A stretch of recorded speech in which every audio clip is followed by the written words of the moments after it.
every one of them, during the Biden administration, and went on to allegedly commit the heinous crimes described in the charges discussed today. First, let me tell you what happened to a family outside Dallas, Texas. In 2024, 4 men murdered a father, and then they kidnapped his 13-year-old daughter and 12-year-old nephew. Today, right outside Dallas, we unsealed an indictment charging 5 alleged members of TDA with various crimes arising out of that incident I just described. 3 of the 4 are already in custody in the United States for other crimes they have committed, and 1 is being held in Colombia. Also this morning in Chicago, federal and local law enforcement charged 3 alleged TDA members on a criminal complaint charging the brutal murder of another victim in the Chicago area. Our United States attorneys from the Northern District of Illinois and the Northern District of Texas will give you more detail about the 2 incidents that I just described. All 8 of these individuals, the 5 charged in Texas and the 3 in Chicago, crossed our southern border illegally. Every one of them entered under the Biden administration between December 2021 and April 2024. None of these men should have been in this country. The father in Texas should be alive today. His daughter and nephew should have never been kidnapped. The young victim in Chicago should be alive.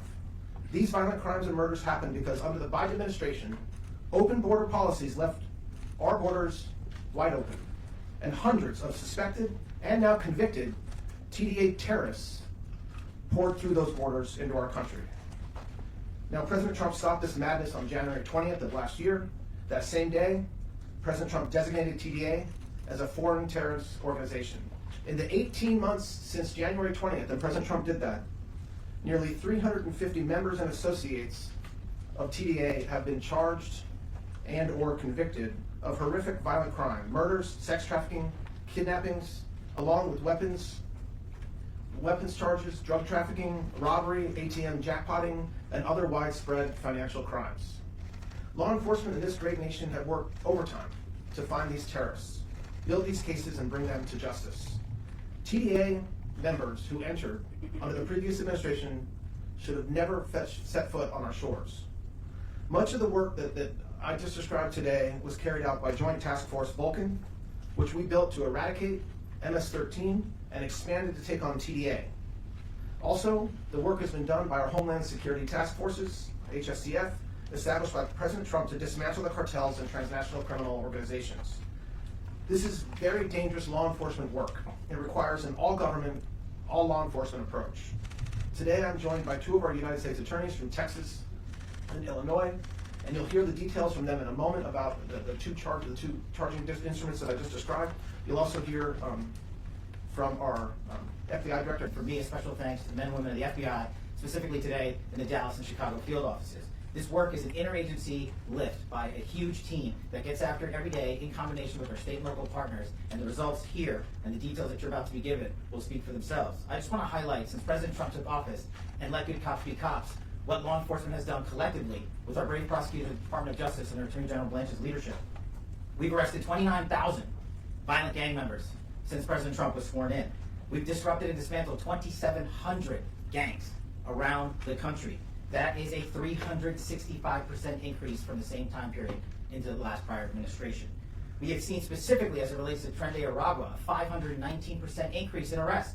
As the Attorney General laid out, you've seen hundreds and hundreds and hundreds of Tren de Aragua violent gangsters and thugs picked up and arrested and taken off our streets permanently for crimes ranging from kidnapping to murder to drug trafficking to firearms violence and more. We are safeguarding American citizens and American communities because President Trump decided to put law enforcement first, give us the resources that we need to do our jobs and safeguard our communities, and make sure that the details that you're about to hear never happen again to another community in Dallas or Chicago or anywhere else. And that is due entirely to the leadership of President Trump and allowing the Federal Bureau of Investigation to partner with our interagency folks and our state and local partners across the country to make sure this never happens again.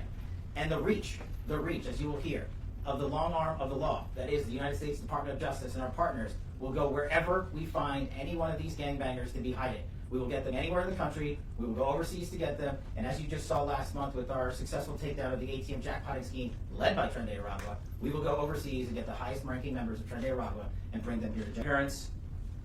Parents go to bed at night worried that stray bullets might hit their homes. The Trump administration has helped us return freedom back to our communities by systemically attacking and dismantling TDA, criminal enterprises, and other violent street gangs. Yesterday's indictment in the Northern District of Texas underscores the extraordinary efforts we are making in North Texas to disrupt and dismantle any TDA presence. I learned of this case because of the great work of our state and local partners, those in the Dallas County District Attorney's Office, Farmers Branch Police Department, and the Dallas Police Department. Through their efforts and prosecution of one of the TDA members earlier this year, the evidence that came to light compelled me, as well as General Blanche and Director Patel, to act. Let me tell you what that evidence was. On August 24, 2024, in the middle of the night, a man and two kids had their hands zip-tied and were kidnapped by TDA members who demanded that they pay them money. Once the TDA members realized the man could not pay them any money, they pulled over by a bridge in Dallas and told the man to jump off. When he refused to do so and attempted to flee, a TDA member gunned him down, execution style, in front of the two children. The Farmers Branch Police found the man on the side of the road, abandoned and bleeding from the head because of a single gunshot right between his eyes. This led my office to initiate an international investigation of this transnational criminal organization.